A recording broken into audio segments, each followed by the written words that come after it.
Our final task is to find how many zeros f prime of x has using the graphing method. And we want to find that on this restricted domain of negative 1.5 to 1.5.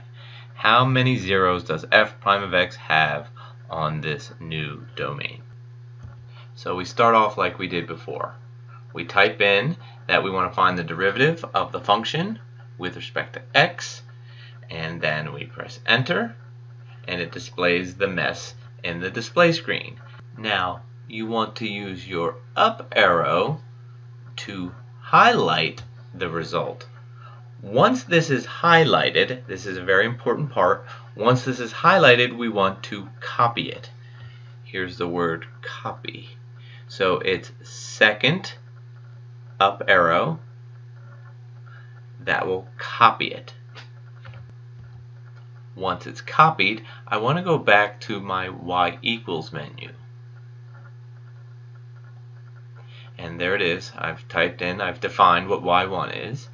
And I don't want to type in the mess, so I'm going to go under the typing screen here, and while I'm here, I want to paste the result that I copied.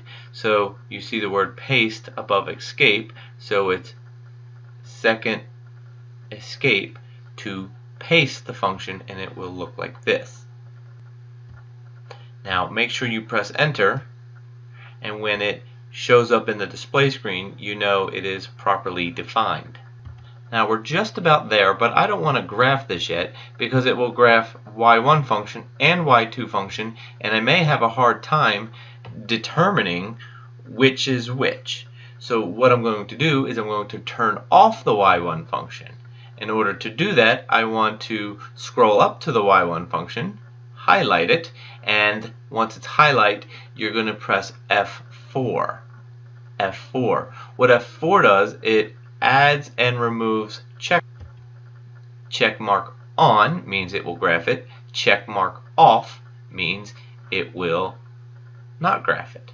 And you can go from check to non-check by continuing to press F4. Now I'm going to my window screen just to change the x to be negative 1.5, positive 1.5, reflecting what the problem is asking for. Now I'm ready to graph it. Ah, there it is. This is the graph of the derivative.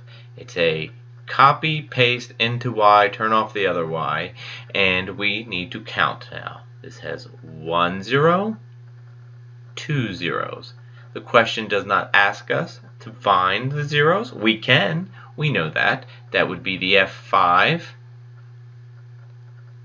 lower bound, upper bound, or left and right, lower bound, upper bound, or left and right. But in this particular problem, it just wants to know how many are there. There are 1, 2 zeros.